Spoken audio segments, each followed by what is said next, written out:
and welcome to another episode of the Heartland Franchise Guy, your insider's guide to all things franchising in the local area.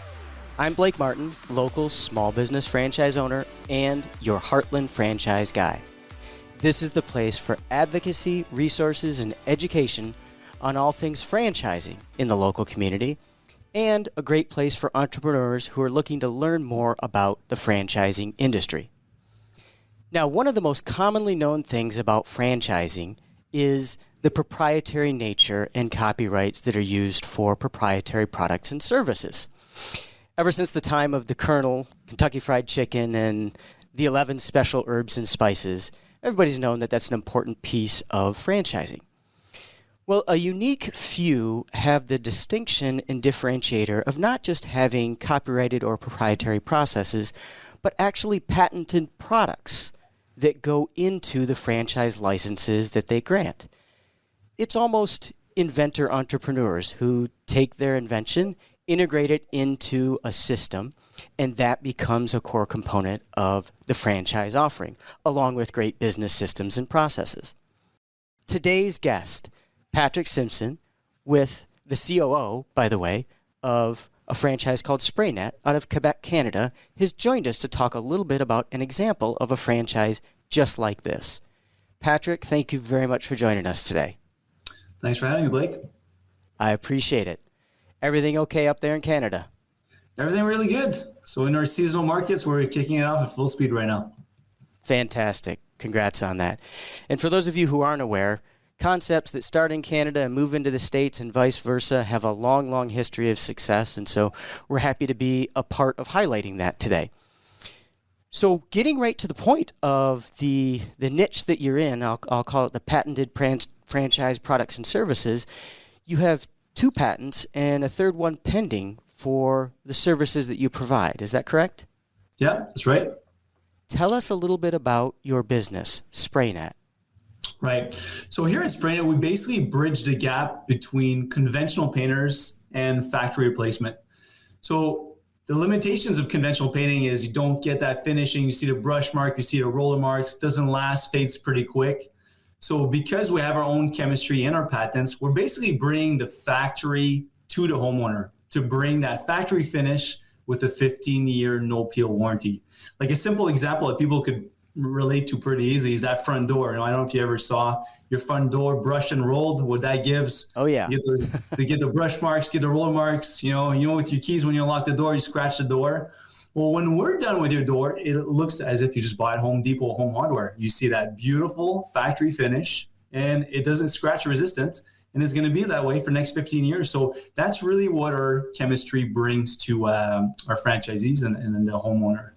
So in that sense, you know, what's unique about our concept is we adapt every single paint to the surface. So we adapt that with our resins, with our additives. Not only do we adapt the chemistry, we adapt the process to it to get that finish. So it's really, we're bringing the factory to the homeowner. So we could do that with specific surfaces. We could do it with aluminum. We could do it with vinyl. We do it with brick, door window, kitchen cabinets. And now we're developing our liquid roof. Your liquid roof. Yeah. Okay, that just sounds cool. Yeah, it is. It is pretty cool. So going back real quick, and obviously not getting into any confidential trade secrets, but the patents themselves are for the actual chemical mix, the product that you're using? Right. So there's two big pieces to it. There's the process to go about it. So we weather adjust our paint. What does that mean? When you paint with conventional paint, you're really limited in the conditions that you could apply the paint to get between brackets an ideal finish with your conventional paint, which is not going to be a very nice finish at all anyway.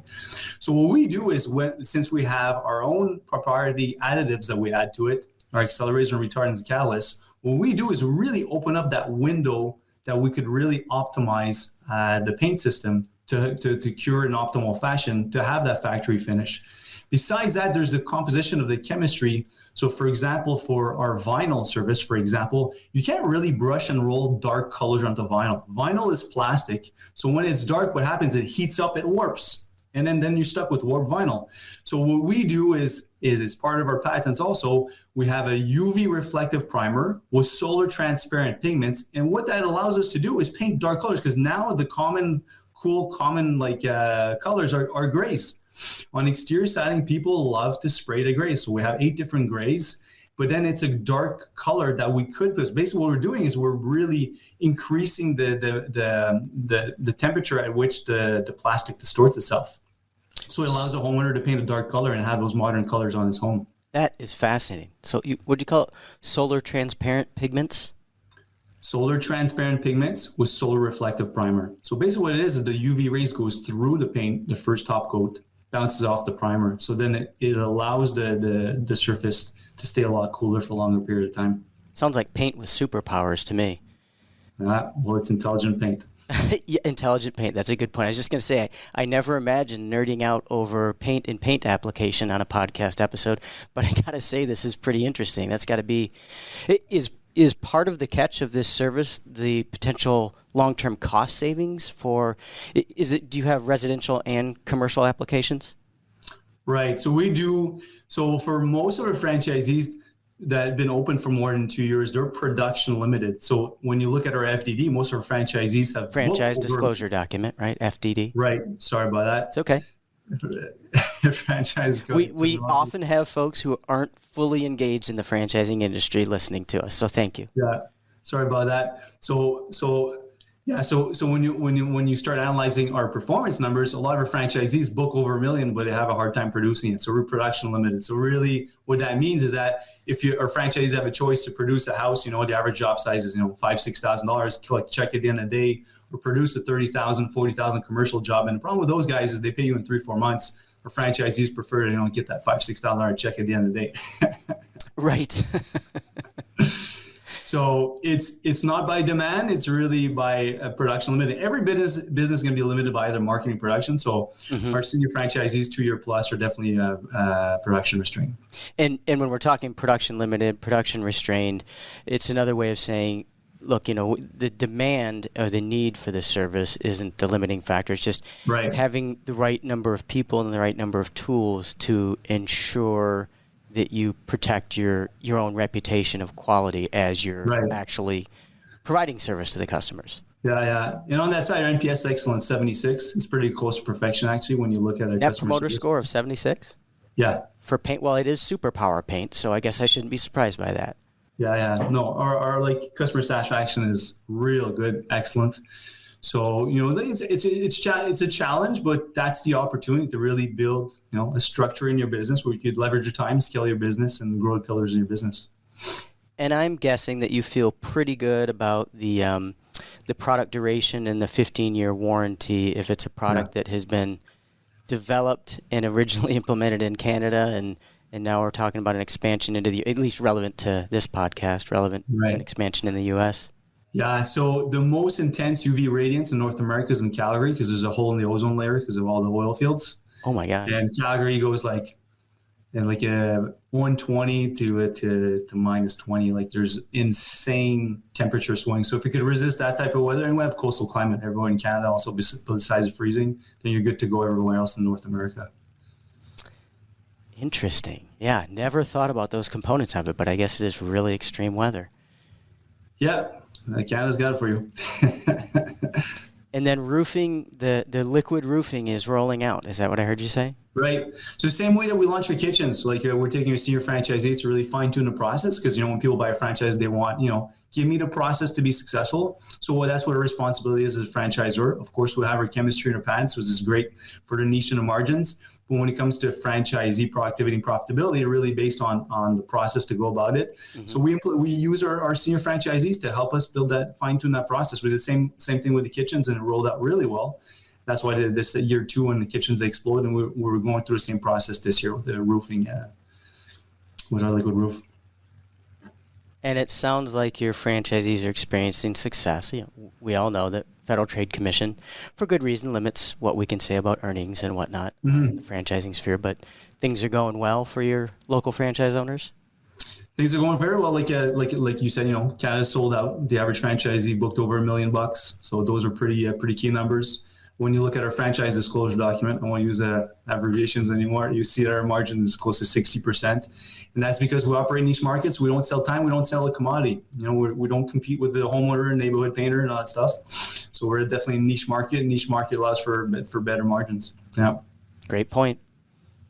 And you're obviously part of the larger home improvement category, which has fared very well through the COVID period over the last couple of years. That's holding true for you, I'm guessing? Absolutely. And then when we looked at, harder times, in recessions, we're very recession resistant because we fit at that sweet spot, between, the conventional painting doesn't have a factory finish and then replacement. So, when you hit harder times, usually the bigger projects get cut, the replacement get cuts, but then instead of replacing your kitchen, refinishing with us. When you go on our website, you see beautiful refinishes, what that looks like. We just did one with HGTV, Mike Holmes, like Sherry Holmes' daughter, ecstatic, raving about our products. We did 2 shows with Netflix, start coming out actually next 2 months. Renovation Impossible, and then it was actually Mike Holmes from HGTV that referred us to that. So the reason we're a really smart alternative to ripping out perfectly fine substrate, so let's say a kitchen has maple oak, maybe it looks like stained or the color's outdated. We're a really good alternative, so cost effective. So the homeowner saving money instead of ripping everything out. So instead of spending money on cabinets which are in perfectly fine condition, then you could take your money and spend on your counter, your backsplash, the fixtures, those higher end, nice finishes, and then you combo that with our nice navy blues and different grays, or 4 different types of whites for kitchens are really popular. It looks amazing. A lot of applications. Thank you for sharing that additional detail. Circling back real quick, are your local franchise owners, whether they're in Kansas or California or Calgary, are they utilizing the niche approach with the patented products? Are they utilizing that in their marketing to their own advantage? Is that part of the process that you're training them to? Yeah, so during marketing campaigns, it's really a question of educating the potential buyers of that option that's out there, solutions out there. So when our franchisees, we take care of all digital marketing and we have our own in-house call center. So basically what it is, the client calls in, the call center is scheduled in the franchisee's schedule. The franchisee shows up, meets the client. Big part of it is the education of the homeowner and showing the finish. So we have that factory finish, and the really key piece about the factory finish is to keep it consistent to how it feels. So when we stain a brick, it looks like a brand new brick. It doesn't look like a painted brick. So the natural feel and texture is maintained. People are really aware, for example, down south in Dallas, we're doing tons of brick. Because when people see the result, they see it looks and feel authentic. It looks like, I know we're doing a lot of white on the brick. They're like, that white brick looks like it was made white. That's the thing. It doesn't look painted white. That's the big difference, right? So a big part of it, you're right on, is really the education piece and showing them the samples and what that results when it's done. Okay. Yeah. So, and kind of some unique applications and differentiators in all the different markets, depending upon weather and need. What gave you guys the confidence to expand into the United States? It's a whole different animal than no choice. Canada sold Canada. There's a very honest answer. We had nothing left in Canada. That's it. Well, I wonder in Montreal, New York, or Windsor, Detroit, it's like, people say, what's the difference between Canada and US? It's not like that. Canada is very diverse. You go West Coast, Central, West Coast, where I live, it's very different people. Same thing in the US. You New York and Tennessee, very different people. Florida, California, very different. So in North America, there's a lot of different feels and cultures there, and it's not Canada, US. It's even more local than that. Yeah, big space, right? Geographically speaking, the second biggest country in the world. Yeah. You're drilling me on good geography questions. I'm not sure. Here comes the test. I hope you're ready. Don't test me on all the applications for SprayNet, though. What else should we know about your product or about your franchise that might get people excited? Something I'm really proud about, because we had a virtual discovery day yesterday. What's a virtual discovery day is when, potential franchisees want to get to know more about SprayNet, but particularly about our team, is we are extremely proud of our extensive team. We go above and beyond on everything that support. We have 7 people on our ops team there to support our franchisees. We have 55 franchisees, and we go way above and beyond. We have a lot of convenient things, the convenient pieces. We take care of the marketing, works really well. A cool part that's part of a culture. Everything changes, everything evolves with spraying all the time. Right? We have our own chemists, but another piece that evolves continuously is our intranet. We have Spray Network, which is all our franchisees run their business on Spray Network. It's fully customized, fully built for franchisees. No other franchisor has that. So when it's time, for example, to quote, our quoting module is super intuitive because it's built for our franchise. And then the databases are really easy to use, but you have like calendars and production planning that are built for SprayNet. You have punch in, punch out clocks. So on top of that, we're accumulating a whole bunch of information on employees and surfaces and time per surfaces. And then basically we're going to get that knowledge and then get the system more responsive and suggest training per employee. So it's a super intelligent piece that's continuously collecting that data, and then we're looking at further making it as a smart platform that will actively recommend training for employees. So really neat stuff, and that's another big piece of SprayNet right there. So a lot of great info about how you've grown and expanded it and kind of built it for continued growth. What about the very beginning? How did you know when your team wanted to franchise this concept? Right. So it was really like, so Carmelo is the president and founder. So we crossed paths when I was a VP of college program. We had 40 franchisees. He was one of my franchisees, did extremely well. And then what it is he's ventured on his own, like a true entrepreneur. What happened is that quickly he got asked a lot, could you paint my front door? Do you paint my vinyl window with siding? And the finish with the conventional paint was just not up to par. There's too many limitations in the paint systems were not up to par of that. So there's a real demand for that type of service. I want the factory finish with the durability tied to it, and nothing was available out there. So Carmelo, from that demand on his own, like really spent, actually a year in the lab to develop the first product.